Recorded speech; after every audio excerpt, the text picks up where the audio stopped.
আসসালামু আলাইকুম। আমি আতিকুল্লাহ। ফ্রি বাংলা টিউটোরিয়ালের পক্ষ থেকে আপনাদেরকে স্বাগতম। গত পর্বে আমরা ইমেজের ক্রপিং নিয়ে কিছু কাজ করেছিলাম। আজকে এখানে দেখুন যে আমার এই যে ইমেজটি রয়েছে, আমি যদি এখানে ইমেজ ক্যানভাস সাইজ এটির মধ্যে যদি যাই, তাহলে এখানে দেখতে পাচ্ছেন এবং আপনারা দেখেছেন যে আমি ইমেজের মধ্যে যখন গিয়েছি এবং এই canvas size alter control C কিবোর্ডগুলো, কিবোর্ডের শর্টকাট, তো এখানে দেখুন যে আমি যদি আমার এখন ইমেজের উইথ এবং হাইট এটি রয়েছে,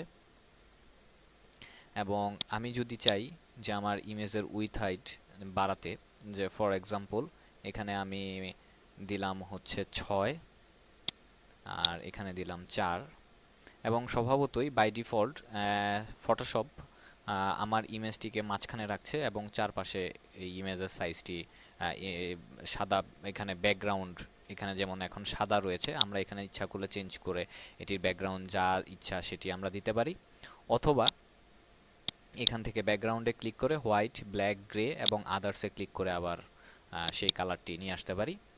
তো আমরা আবার চাইলে যে ইমেজটিকে ধরে ইমেজটিকে যদি চাই, তাহলে ইমেজটিকে ধরে আমরা, আমি যদি চাই যে আমার ইমেজটিকে এখানে রাখবো, তাহলে জাস্ট ওই মানে আমার ওইটির মধ্যে ক্লিক করলে আমার ইমেজটি ওইখানে অথবা এখানে, আমি অ্যাকচুয়ালি যেখানে চাই সেরকমভাবে ইমেজটিকে বসাতে পারবো।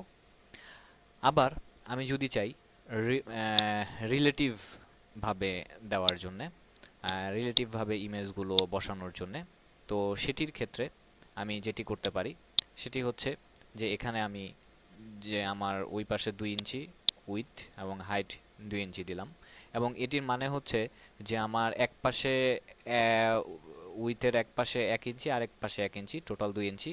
এবং আপনি যদি প্রত্যেক পাশে 2 ইঞ্চি রাখতে চান তাহলে অবশ্যই এখানে 4 ইঞ্চি দিতে হবে। তো সেই হিসেবে আমি এটিকে 2 ইঞ্চি দিলাম, এবং 2 ইঞ্চি দিলে স্বভাবতই সে এখানে আমার যে কালারটি আমি চুজ করেছি সাদা, সেই অনুযায়ী এখানে সে এই সাদা ব্যাকগ্রাউন্ডটি বসাবে। কিন্তু আমি চাচ্ছি যে না, আমি এরকমভাবে না। তো সেটির জন্যে হ্যাঁ, আমি যে কাজটি করতে পারি সেটি হচ্ছে, সেটির জন্য আমরা layer, new, layer from background এটির মধ্যে যদি আমি ক্লিক করি এবং নতুন একটি লেয়ার আমি এখানে নিলাম। তো এবার নতুন একটি লেয়ার নেওয়ার নিয়ে এবার যদি আমি ইমেজ এবং ক্যানভাস সাইজ, এবং এবার দেখুন এখানে কিন্তু আমার সেটি হাইড হয়ে গেছে, যে এটি আমি এখন আর অ্যাক্সেস করতে পারছি না। তো সেই হিসেবে আমি এখানে 2 ইঞ্চি এবং 2 ইঞ্চি, এবং এবার আমি ওকে দিচ্ছি। তাহলে এবার দেখুন যে এখানে আমার সেই ইমেজ ব্যাকগ্রাউন্ডের ট্রান্সপারেন্ট হয়ে 2 ইঞ্চি 2 ইঞ্চি করে জায়গা দিয়ে আমার এখানে মাঝখানে সেই ইমেজটি এখানে শো করেছে। আবার এবার ক্রপ টুলসে, এই CS6 এর মধ্যে একটি নতুন টুলস ইউজ করা হয়েছে, যে ব্যবহার নতুন এসেছে, সেটি হচ্ছে পার্সপেক্টিভ ক্রপ টুলস। এটির মধ্যে যদি আমি ক্লিক করি, তাহলে আমার যেটি হচ্ছে যে ধরুন আমি আমার এইটুকু ইমেজ কাটতে চাচ্ছি, এবং এই ইমেজের এটিকে আমি একটু বাইরে নিয়ে আসলাম এবং এটিকে একটু বাইরে নিয়ে আসলাম।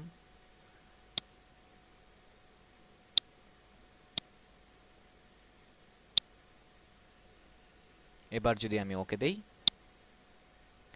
তাহলে যদিও আমার ইমেজটি এখন সুন্দর দেখাচ্ছে না, কিন্তু এবার আমি আমার যেই যেই অংশটুকু আমি কেটেছিলাম সেই অংশটুকু এখানে দেখাচ্ছে, এবং সেটি যদিও বুঝতেই পাচ্ছেন যে আমার সেই অ্যাকচুয়ালি আমি যেটি দেখাতে চাচ্ছিলাম, যে আমি ইচ্ছা করলে এরকমভাবে বাঁকাভাবে আমার যেটুকু দরকার সেইটুকু কাটতে পারি।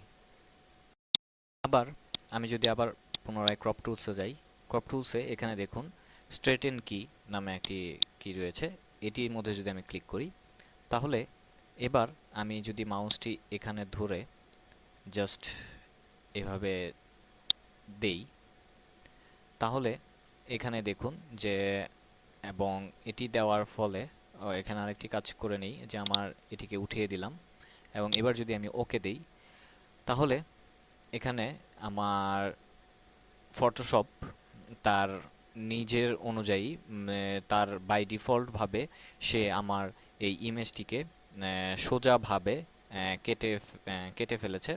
এবং কন্ট্রোল জেড দিলে দেখুন এবার আমার আগের অবস্থায় ছিল। এবং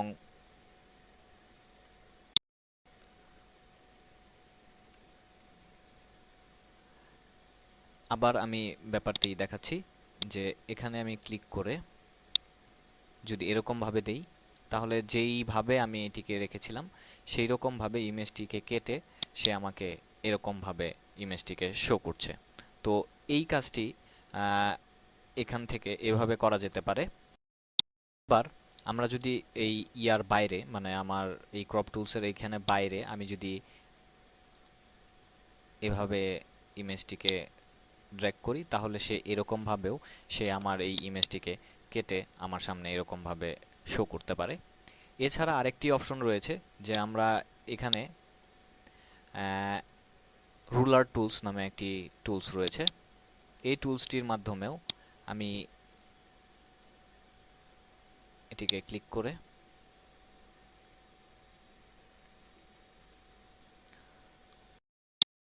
উপরে যদি আমি এই স্ট্রেটেন মাই লেয়ার এটির মধ্যে ক্লিক করি, তাহলে দেখুন যে আমি যেইভাবে এটিকে কেটেছিলাম, মানে দাগ দিয়েছিলাম, সেই অনুযায়ী সেটি আমাকে এখানে স্ট্রেট করে দিয়েছে। তো এটি আরেকটি হচ্ছে ক্যাপস লকের মধ্যে আমি যদি প্রেস করে এটি এখানে ধরে আবার এবার ছেড়ে দিলাম, আবার স্ট্রেটেন দেই, তাহলে এখানে দেখুন সেই অনুযায়ী সে আমার ইমেজটি এখানে এরকমভাবে শো করেছে, বা সোজা করে বা বাঁকা করে যেরকমভাবে দেখানোর আমি যেরকমভাবে আর কি চাই সেরকমভাবে সে দেখা। এবার আমি এটির মধ্যে কিছু কাজ করব। তো প্রথমেই আমি যেটি কাজ করতে যাচ্ছি যে এখানে আমার যে ব্যাকগ্রাউন্ড নামে যে ছবিটির ইমেজটি রয়েছে সেটির আরেকটি নতুন লেয়ার, এই লেয়ারের উপরে ড্র্যাগ করে জাস্ট একটি নতুন ব্যাকগ্রাউন্ড কপি আমি এখানে তৈরি করলাম। এবং এটিকে যদি আমি একটু করি, তাহলে এখানে দেখুন যে আমার এই ব্যাকগ্রাউন্ড কপিটি যে রয়েছে এটির মধ্যে আমি এখানে এডিট মেনুর মধ্যে যে এখানে দেখুন ফ্রি ট্রান্সফর্ম, কন্ট্রোল ট্রি, অথবা এখানে আমার আরও কিছু অপশন রয়েছে। তো আমি আপাতত ফ্রি ট্রান্সফর্মের মধ্যে গেলাম। যাওয়ার পর এখানে দেখুন যে আমার এখানে একটি চারপাশে বর্ডার চলে এসছে। এবং এবার আমি যদি চাই এটিকে ছোট বড় করতে পারি, এবং যে প্রবলেমটি যে আমার ছোট বড় করতে গেলে সেই রেশিওটা ঠিক থাকছে না, তো সেটার জন্য আমি যেটা করতে পারি সেটা হচ্ছে যে আমি শিফট প্রেস করে তারপরে এটিকে ছোট বড় করতে পারি, অথবা আরেকটি যে কাজটি করতে পারি যে অল্টার শিফট প্রেস করে আমি একদম মাঝামাঝি বরাবর এটিকে এরকমভাবে রাখলাম। এবং স্বভাবত এখানে দেখুন এটিকে আমি এখানে রোটেট করতে পারছি। তো এবার আমি যে কাজটি করতে যাচ্ছি, যে ওইখানে যে দেখিয়েছিলাম যে ফ্রি ট্রান্সফর্ম এবং এখানে আমার যে কিছু অপশন রয়েছে সেটি আমি জাস্ট এখানে রাইট মাউসে ক্লিক করলেই সেই অপশনটি এখানে দেখতে পারবো। এবং সেই অপশনের মধ্যে তো এখানে দেখুন পার্সপেক্টিভ নামে একটি অপশন রয়েছে, এটির মধ্যে যদি আমি ক্লিক করি, এবার এখানে আমার এই যে কর্নারটির বক্সটি রয়েছে এটির মধ্যে ক্লিক করে আমি জাস্ট একটু মাউসটি ড্র্যাগ করে একটু নিচের দিকে নিলাম। তো সেই হিসেবে আমার এই ইমেজটি এরকমভাবে দেখা যাচ্ছে। তো এবার আমি এটি রাইট মাউসে ক্লিক করে ফ্রি ট্রান্সফর্ম দিয়ে আমি আরেকটু ছোট করে এটি মাঝখানে নিয়ে আসলাম। এবং যেটি হচ্ছে যে আমার এই আহ, নিচের ইমেজটির জন্য এটি অতটা ভালোভাবে দেখা যাচ্ছে না। তো সেটির জন্য আমি যেটি করতে পারি যে এখানে যদি আমি যাই, এখানে আমি অ্যাপ্লাই করতে ভুলে গেছি, যে কাজটি আমি বারবার করি, যে এখানে অবশ্যই আপনাকে অ্যাপ্লাই করতে হবে। এই রাইট টিক মার্কটির মধ্যে ক্লিক করতে হবে। তো এবার আমি যদি আমার এই ব্যাকগ্রাউন্ডের মধ্যে যাই এবং আমি যদি এটার অপাসিটি কমাতে চাই, কিন্তু দেখুন এখানে আমার সেই অপাসিটিটি এখন নাই, মানে উজ্জ্বল হয়ে আছে। তো সেটার জন্য layer, new, layer from background, okay. তো এবার দেখুন আমার এখানে সেই লেয়ার হিসেবে তৈরি হয়ে গেছে। এবং এবার যদি আমি এটার অপাসিটিটি কমাতে চাই, তো এখানে দেখুন একটা প্রবলেম, যে আমার ওই এই সাদা সাদা হয়ে রয়েছে, আমি বুঝতে পারছি না যে কি হয়েছে। তো সেটার জন্য আমি যদি এডিট, প্রেফারেন্স এবং ট্রান্সপারেন্সি এটির মধ্যে যদি যাই, এবং এখানে আমার লাইট, ডার্ক এবং সেগুলো রয়েছে, এবং সেটা থেকে যদি আমি নান করে দেই, ওকে, তাহলে এবার দেখুন যে আমার সেটি এখানে দেখা যাচ্ছে না। তো সেই হিসেবে, তো ধরুন তো সেই হিসেবে এবার দেখুন যে আমি সেই ইমেজটির উপরে এখানে আমি এই ইমেজটি ইউজ করেছি। এবং আমি যদি চাই যে এটার মধ্যে একটু ইফেক্ট, যেমন ড্রপ শ্যাডো দেওয়ার জন্যে, তো ড্রপ শ্যাডো যদি দেই, তো এখানে ড্রপ শ্যাডোর জাস্ট এই ইমেজটির উপরে ক্লিক করে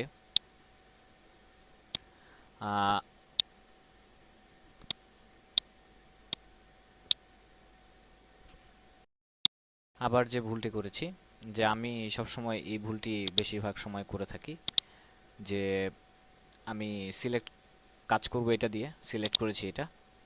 তো সেই হিসেবে আমার এটি সিলেক্ট করে এবার এটির মধ্যে ড্রপ শ্যাডো, এবং এই ড্রপ শ্যাডোটি দিয়ে এখানে আমি আমার এখানে একটা শ্যাডোর মতো তৈরি করলাম। এবং এটি একটু ট্রান্সপারেন্সি আমি যদি একটু কমিয়ে দেই এবং ওকে দিলাম, তাহলে এবার দেখুন যে এখানে আমি আমার যেই ইমেজটি ওইটির মধ্যে ট্রান্সপারেন্ট দিয়ে এখানে ব্যাকগ্রাউন্ডে একটি ড্রপ শ্যাডো দিয়ে সুন্দর একটি ছবির মতো তৈরি করতে পেরেছি। তো এভাবে অ্যাকচুয়ালি আমরা বিভিন্ন ধরনের কাজ করতে পারি। এবার আমরা আবার আগের ছবিটির মধ্যে ফিরে আসলাম। এবার আমরা যে কাজটি করব সেটি হচ্ছে যে দেখুন এই ছবিটির মধ্যে আমি যে কন্ট্রোলটি, মানে ফ্রি ট্রান্সফর্ম যেটিকে বলা হচ্ছে, যে আমার edit, free transform, control tree. তো এই বারবার আমি ওইখান থেকে না গিয়ে কন্ট্রোল টি দিয়ে আমি এটিকে সিলেক্ট করলাম। সিলেক্ট করে আমি যেটি করলাম যে শিফট চাপ দিয়ে এটিকে ছোট করলাম, তো করলাম এবং আরও ছোট করলাম, এবং এটিকে ওকে দিয়ে ক্লিক দিয়ে সেভ দিলাম। Very good. তো এই হচ্ছে আমার ছবিটি। এবার আমি আবার কন্ট্রোল টি দিলাম, এটি সিলেক্ট করলাম। এবার যদি আমি এটিকে বড় করি, তাহলে দেখুন যে আবার একেবারে বড় করে যেই রকম সাইজ ছিল ওই রকম সাইজের মধ্যে আনলাম। এবার দেখুন আমার সেই ছবিটি যদি ওকে দেই, তাহলে দেখুন আমার সেই ছবিটি আর আগের মতো নাই, যথেষ্ট পরিমাণে রেজুলেশন খারাপ হয়ে গেছে। তো এটির জন্যে আমরা কি করতে পারি?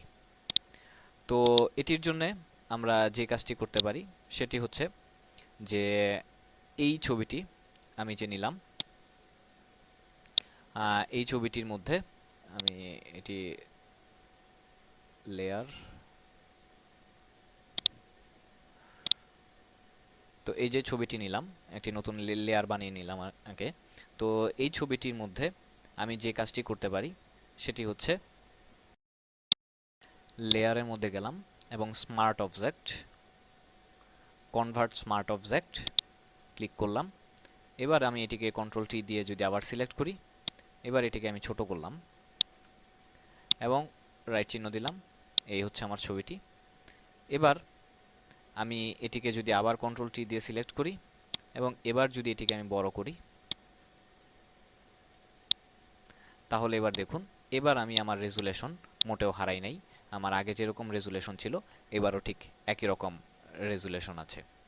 তো এই ব্যাপারটি খেয়াল রাখতে হবে যখন আমরা ইমেজটি ছোট করব আবার বড় করতে গেলে এর আগে আমাদের স্মার্ট অবজেক্টটি সিলেক্ট করে নিতে হবে। এবং এবার আমি আরেকটি যে কাজটি করব সেটি হচ্ছে যে আরেকটি যে জিনিসটি দেখাতে চাচ্ছি, আমি নতুন আরেকটি লেয়ার কপি করলাম এবং এখানে দুটি লেয়ার আছে আপনারা বুঝতে পাচ্ছেন। তো স্বভাবতই কন্ট্রোল ট্রি এবং লেয়ারটিকে আমি কিছুটা ছোট করলাম।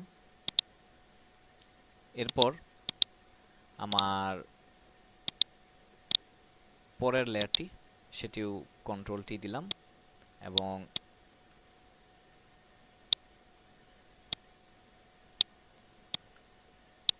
এটিকেও আমি এখানে নিয়ে আসলাম এবং আমরা এটি একটু জুম করি তাহলে আমাদের জন্য সুবিধা হবে। তো এখানে আমার দুইটা লেয়ার এবং আমি জাস্ট দুইটা লেয়ারকে আমি ধরুন যে এখন এটাকে আরেকটু ছোট করি, কন্ট্রোল টি এই এবং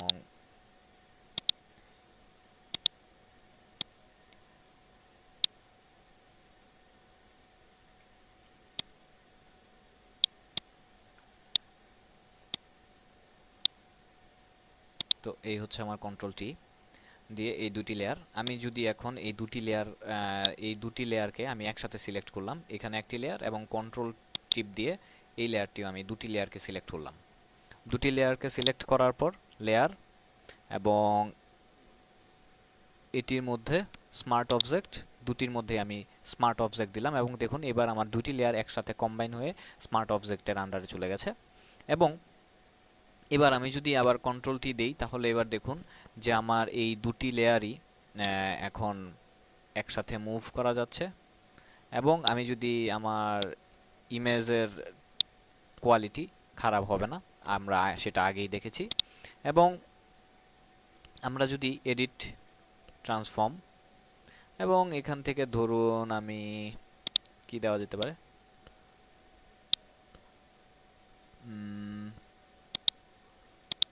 ওকে এবং এডিট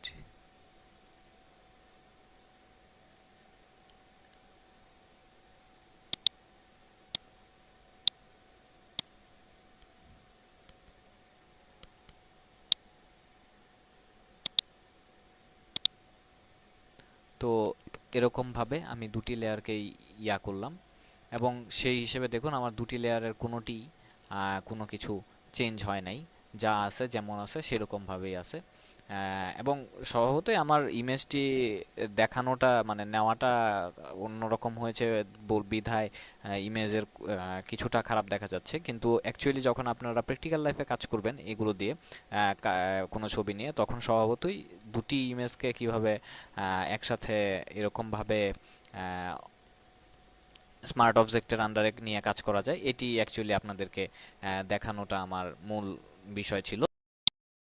এবং আজকে এই টিউটোরিয়ালটিতে লাস্ট আমি যে ব্যাপারটি আপনাদের সাথে দেখাতে চাচ্ছি সেটি হচ্ছে যে ধরুন আমার এই ইমেজটি আবার এই ইমেজটির জন্য আমি যদি ফিল্ম ট্রান্সফর্ম ইউজ করি এবং এটি আমি যদি এখন এভাবে মুভ করি তাহলে আপনারা দেখতেই পাচ্ছেন যে আমার এই ইমেজটি এখন চ্যাপ্টা হয়ে মানে আমার এই ঘরগুলো গাছগুলো লম্বা হয়ে ইমেজটি শো করছে। কিন্তু আমরা কন্ট্রোল জেড দিয়ে ফিরে আসলাম। এটি না করে আরেকটি কাজ যেটি করতে পারি সেটি হচ্ছে আমরা যদি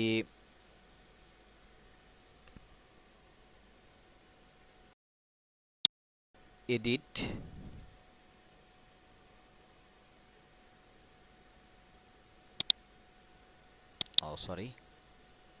আমরা যদি এডিট এরপর হচ্ছে content aware scale alt shift control C এটি ক্লিক করি, এবার দেখুন আমি যদি আমার ইমেজটিকে এবার সরাই তাহলে এখানে দেখুন আমার গাছগুলো বা এই বাড়িগুলো কিন্তু লম্বাটে টাইপের হচ্ছে না, বরঞ্চ আমার এখান থেকে বা এই যে পাশ থেকে যে জায়গাগুলো সেই জায়গাগুলো ছোট হয়ে যাচ্ছে, যে এখানে দেখুন আমার মাঝখানের যে সেই জায়গাটুকু সে ছোট করে ফেলছে, কিন্তু আমার ওই লম্বাটে টাইপের যে ভাবটি ছিল, যেমন আমি এখানে দেখাই যে আমার অ্যামাউন্ট এটা হচ্ছে এখন 100%। আমি যদি এটাকে 0%-এ নিয়ে যাই, তাহলে এখানে দেখতেই পাচ্ছেন যে আমার গাছ টাছ যা আছে সবগুলা লম্বা টম্বা হয়ে বেড়াচেরা অবস্থা। তো এটাকে যদি আমি এখানে নিয়ে আসি, তাহলে দেখুন আমার ইমেজের quality much better before free transfer. তো সেই কারণে আমার মনে হয় যে আমরা যখন এরকম ল্যান্ডস্কেপ টাইপের ইমেজ নিয়ে কাজ করব, তখন সেই টাইপের ইমেজের জন্য আমরা এই টুলসটি ব্যবহার করতে পারি, যাতে আমাদের মূল ইমেজটি যে ইমেজের মধ্যে যে মূল অংশটুকু, সেই অংশটুকু যাতে তেমন কোনো পরিবর্তন না হয়। তো বন্ধুরা, আজকে এ পর্যন্তই।